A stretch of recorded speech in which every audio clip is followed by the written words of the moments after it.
Mike. Thank you, Mr. Presiding Officer.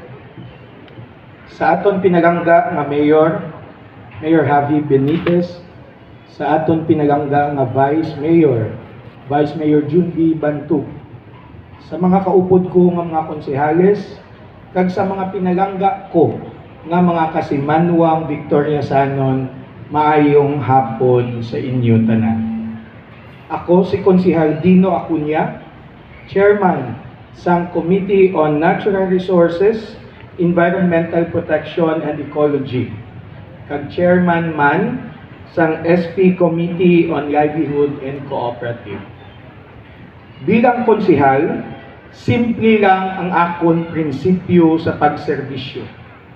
Ang paghimo sang mga buluhaton nga may diretsyo nga impact kag may madalong nga kahulugan para sa aton mga simanwa, ilabi na gidyadtong mga kubos kag ang kadamian.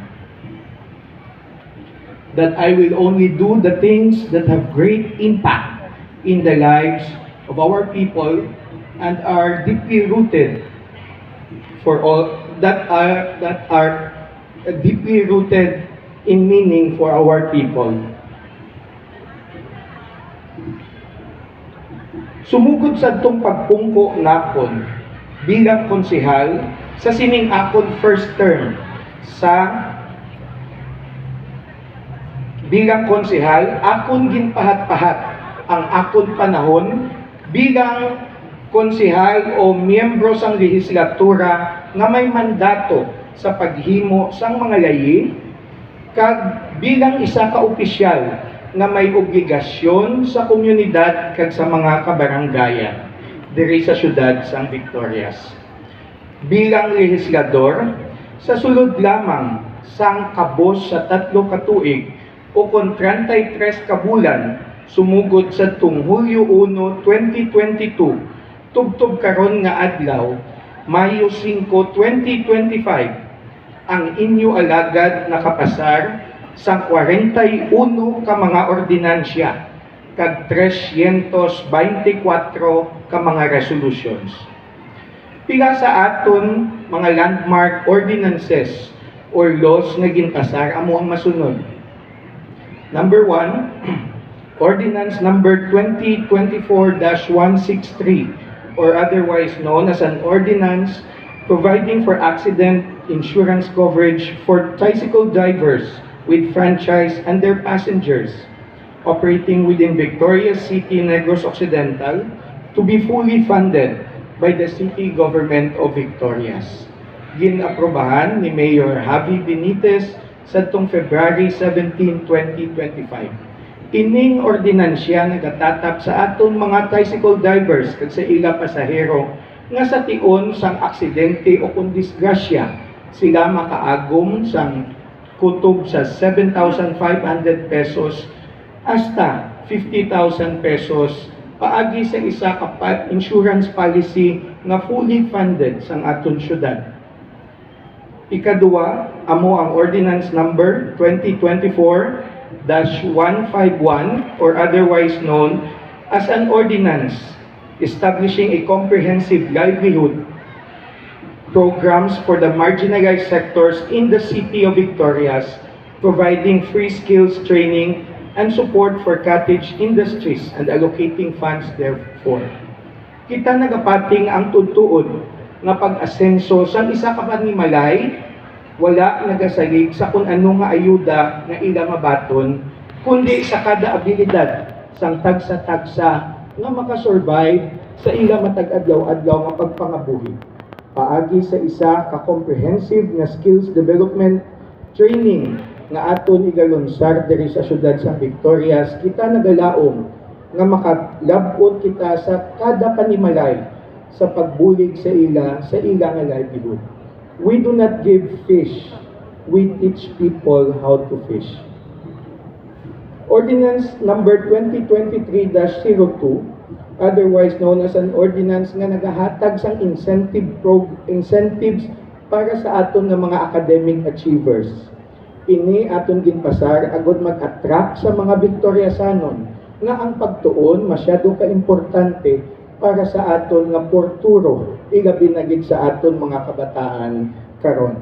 Ining ordinansya nagahatag sang jutay nga incentive para sa mga academic achievers, agud sila magserbi man nga mga ehemplo sa ilang mga kaupod nga mga estudyante.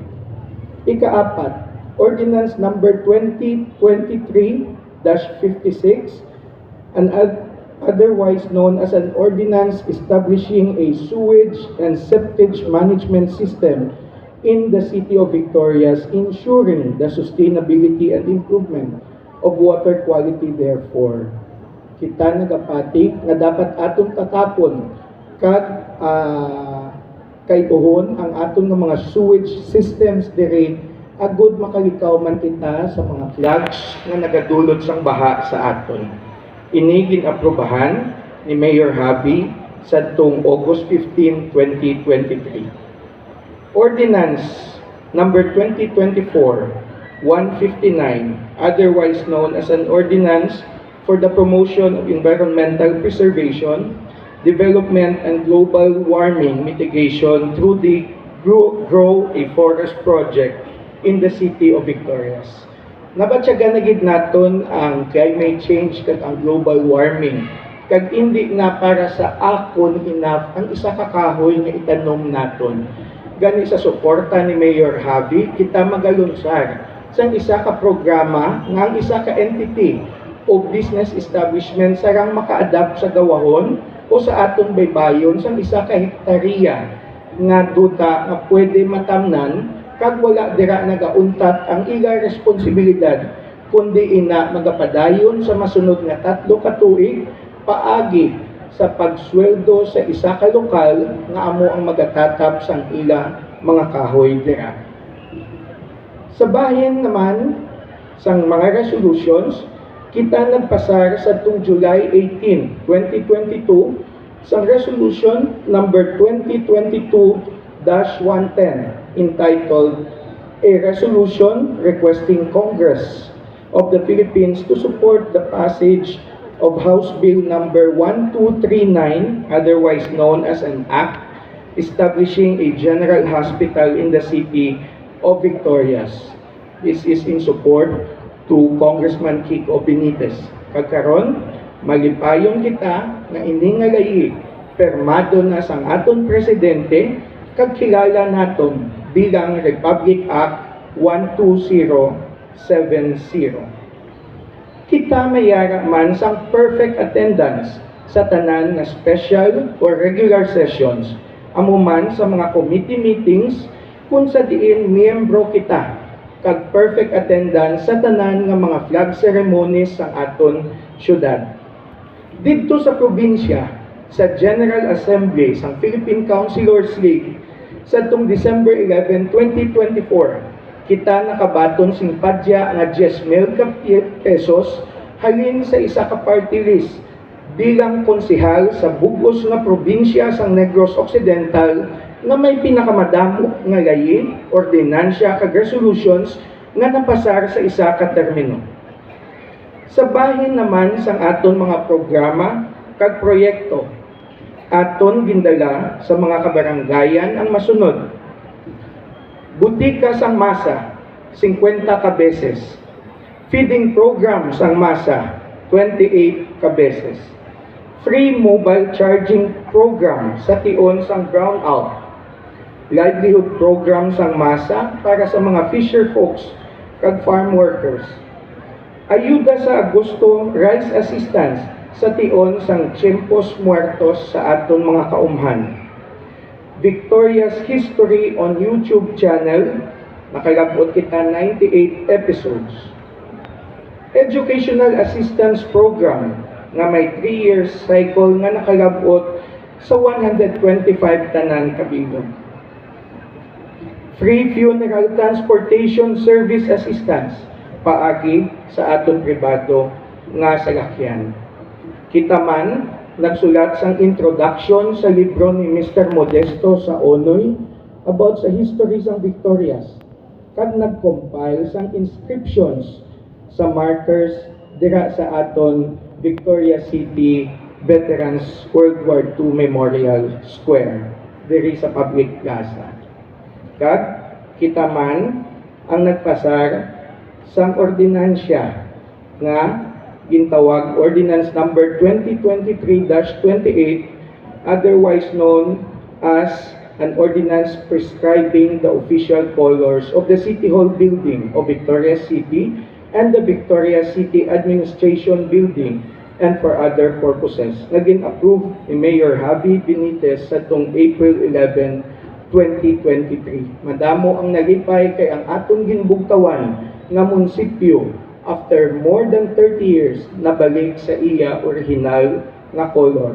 Kag nagapasalamat din kita kay Mayor Javi sa iya nga pagbaylo sang color sang aton City Hall.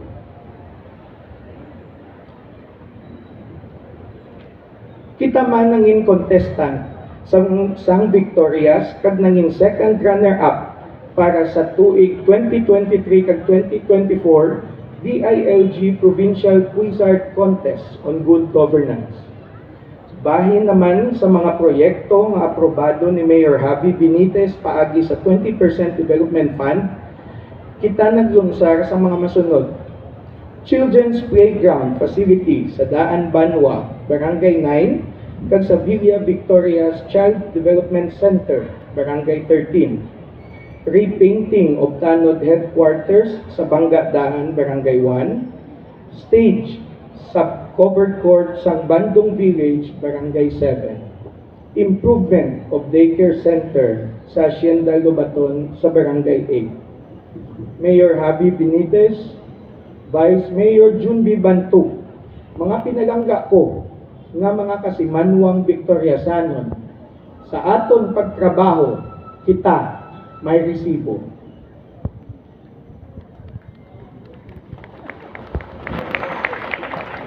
Madamo gid nga salamat kag ini ang paryente sang masa, Konsehal Dino Acuña. Good afternoon everyone and God bless.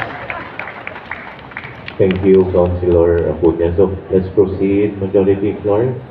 We proceed now, Mr. Presiding Officer. We will request the good Councilor Teresita Miti Santa Ana Bartolome.